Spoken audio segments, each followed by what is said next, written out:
Hello दोस्तों। Class ninth का आज यूनिट 1 का हम कुछ इंपॉर्टेंट क्वेश्चंस करेंगे जो एग्जाम में डायरेक्ट पूछे जाते हैं। तो इसीलिए आप इन क्वेश्चन इस वीडियो को पूरा देखिएगा ताकि आप एग्जाम में इस तरह के क्वेश्चन अगर पूछे जाते हैं तो आप उसको कर पाओ। जैसे कि हमारे सामने पहला क्वेश्चन है कि 6 रेशनल नंबर आपको निकालने हैं इन दोनों के बीच में, 3 और 4 के बीच में रेशनल नंबर निकालने हैं 6। देखिए सबसे पहले हमें क्या करना पड़ेगा, हम कुछ इस तरीके से लिखेंगे वी कैन राइट 3 एज। हम 3 को कैसे लिख सकते हैं, हम 3 को किसी भी तरीके से लिख सकते हैं। जैसे मैंने लिख दिया 21/7। इसका देखो, अब मैं 21/7 है 21 21/7। इसको जब मैं सॉल्व करूंगा 7 1 7 7 3 21, कितना आ गया 3। केवल यही नहीं बेटा, 7 ही नहीं, अगर मैं चाहूँ तो 15/5 ले सकता हूँ। ठीक है, 5 एकम 5 5 3 15, तो यहाँ पर कितना आ गया 3। मतलब मैं 3 को किसी भी तरीके से ऐसे फ्रैक्शन के, ऐसे रेशनल नंबर के रूप में लिख दूँ, कोई भी एक ऐसे फ्रैक्शन रेशनल नंबर के रूप में जिसका कि आंसर क्या आ जाए 3। तो मैंने क्या लिख दिया, 7 लिया और 7 के 3 टाइम्स में 21 आता है, तो मैंने 3 को क्या लिख दिया 21। और इसी तरीके से मैं 4 को क्या लिख सकता हूँ, 4 को लिख सकता हूँ 28 अपॉन, इसको थोड़ा सा लिख देते हैं पहले, एंड 4 एज 28/7। ठीक है, और 4 को क्या लिख सकता हूँ 28/7। आप देखिए क्या करेंगे अब हम, ये क्यों लिखा दोबारा मैं बताऊं, 28/7 क्यों, 28/7 है, 7 1 7 7 4 21, 4 आ गया ना इसका आंसर, इस कारण से हम इसको ऐसे लिख सकते हैं। ठीक है, आप चाहें तो इसको 21/7 की जगह आप लिख सकते हैं लेट से 4। अगर आपने नीचे Q4 ले लिया तो आपको P क्या लेना पड़ेगा 12। ठीक है, 4 3 12, तो इसका भी 3 आंसर आएगा। अब मैंने फिलहाल में ये लिया है 21/7 और 28/7। अब इसमें हम क्या करेंगे, इसमें 21/7 और 28/7 के बीच में नंबर देखेंगे, 21/7 और 28/7। इनके बीच के कोई 6 रेशनल नंबर कौन कौन से आ गए, 22/7 23/7 24/7 25/7 26/7 और 27/7। कितने रेशनल नंबर आ गए बच्चों, ये 1 2 3 4 5 6 रेशनल नंबर आ गए हमारे किसके किसके बीच में, 3 और 4 के बीच में। अगर इसको मैं दूसरा एक और मेथड आपको बताता हूँ करने का, अगर आपको ये मेथड समझ नहीं आया तो सबसे पहले हम क्या लिखेंगे 3 और हमने ले लिया 4। ठीक है, दोनों के नीचे 1 लगाकर, ठीक है 1 लगाया, उसके बाद कितने रेशनल नंबर निकालने हैं हमें 6। अगर हमें 6 रेशनल नंबर निकालने हैं तो इसकी मल्टीप्लाई कर दूंगा ऊपर नीचे किससे, 7 से। 7 से क्यों, क्योंकि मुझे 6 रेशनल नंबर निकालने हैं। अगर मुझे 6 की जगह 5 निकालने होते तो मैं यहाँ मल्टीप्लाई कर रहा होता 6 से। तो इसकी करें तो 3 7 21 और 7 1 7, और दूसरी तरफ 7 निकालने हैं ना, तो इधर भी 7 से मल्टीप्लाई कर दो, 4 7 28 और 7 1 7। अब भी देखिए इन दोनों के बीच में 21 और 28 के बीच के कोई भी 6 रेशनल नंबर कौन से आएंगे, अगेन यही ऊपर वाले आएंगे, 28/7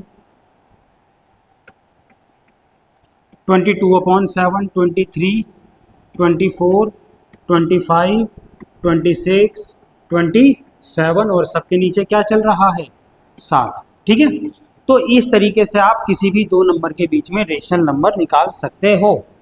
अगला क्वेश्चन देखिए बच्चों, अगला क्वेश्चन आपको क्या दे रखा है, फाइंड 5 रेशनल नंबर।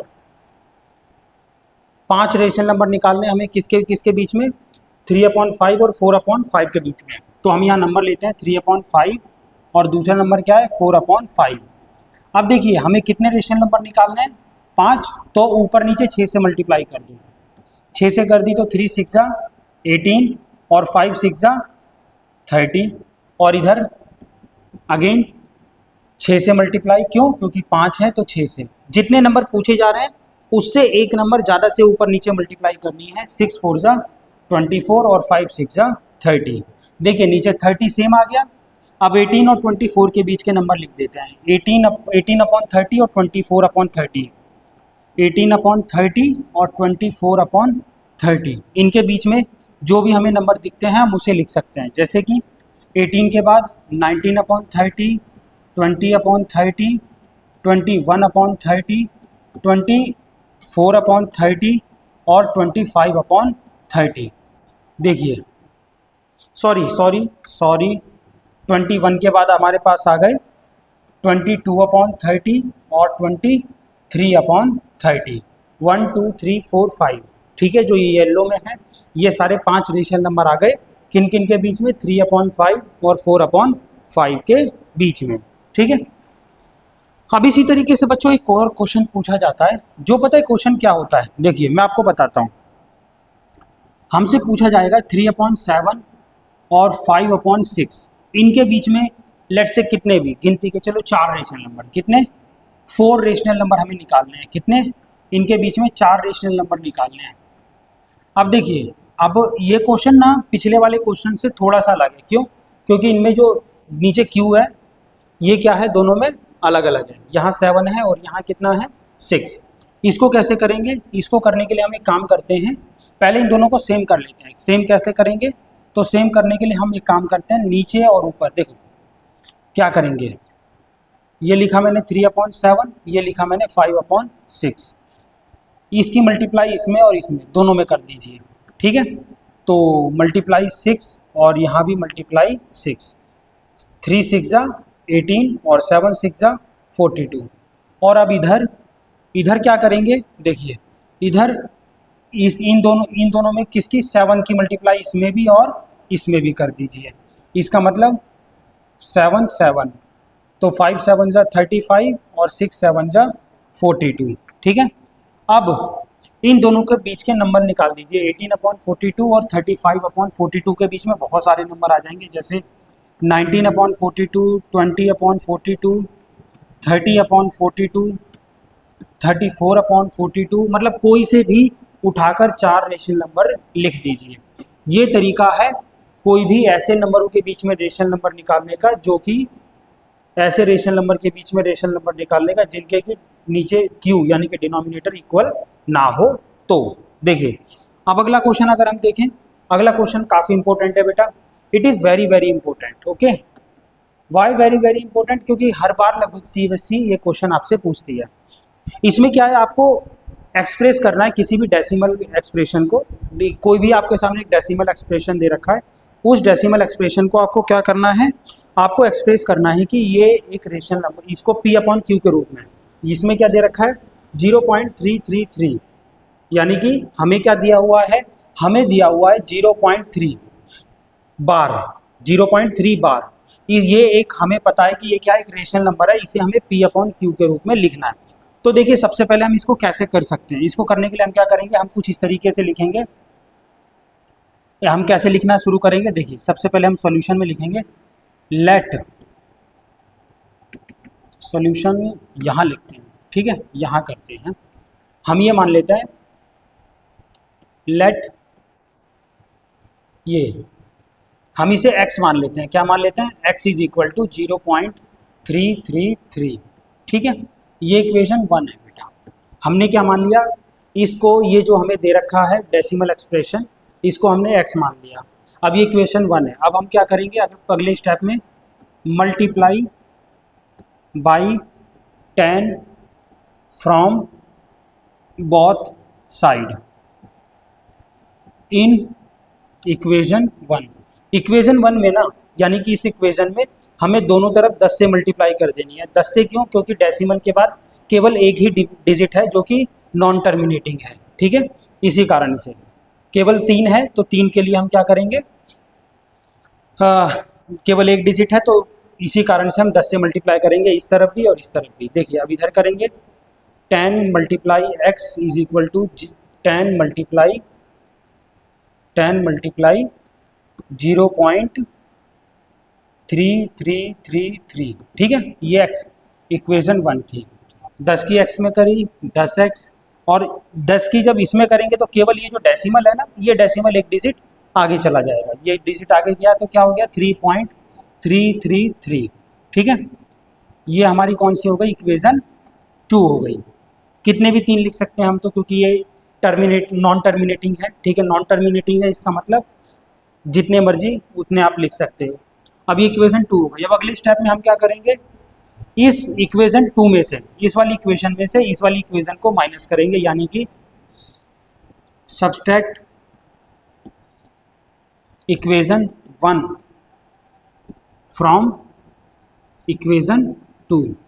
इक्वेशन 1 में से इक्वेशन 2 को माइनस करते हैं, यानी कि tan x बराबर 3.3333, ये हमारी इक्वेशन 2 है।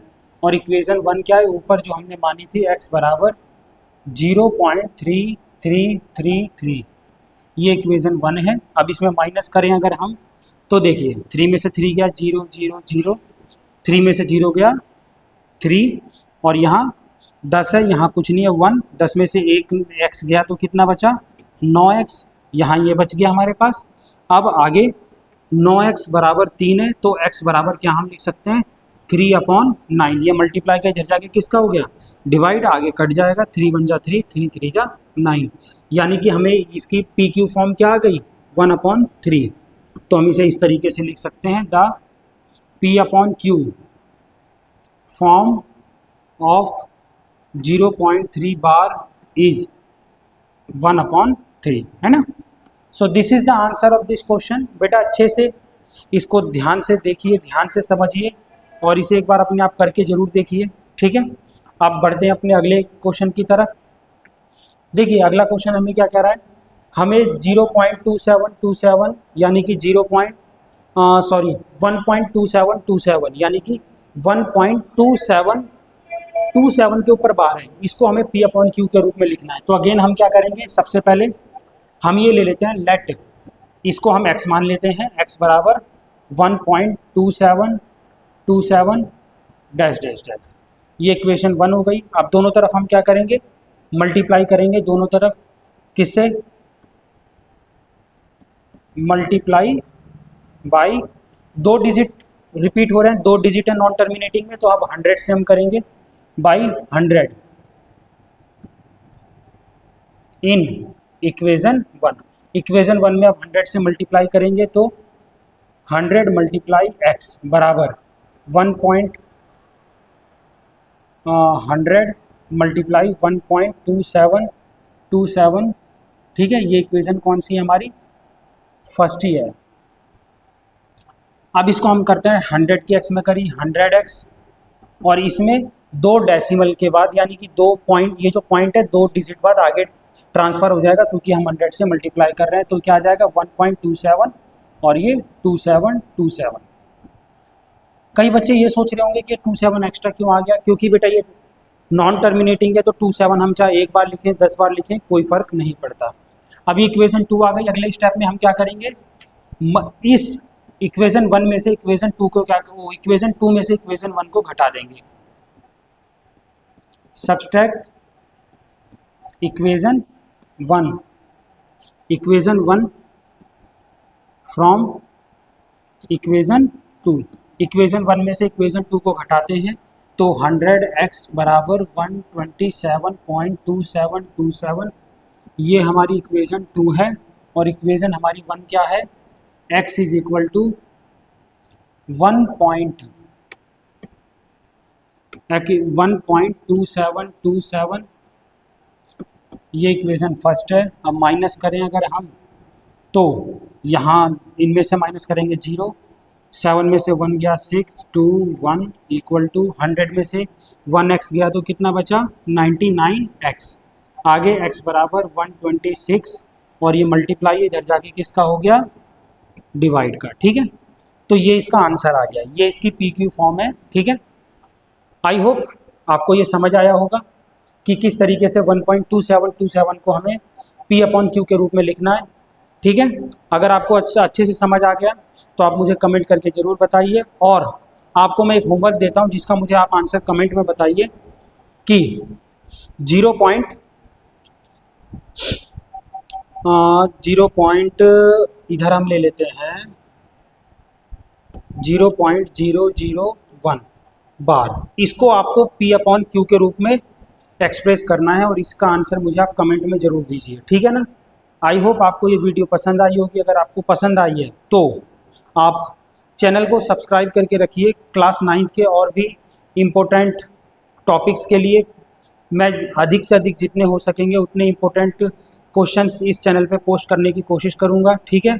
और हमारे साथ जुड़े रहिए। धन्यवाद, थैंक यू सो मच, और इसी तरीके से पढ़ते रहिए।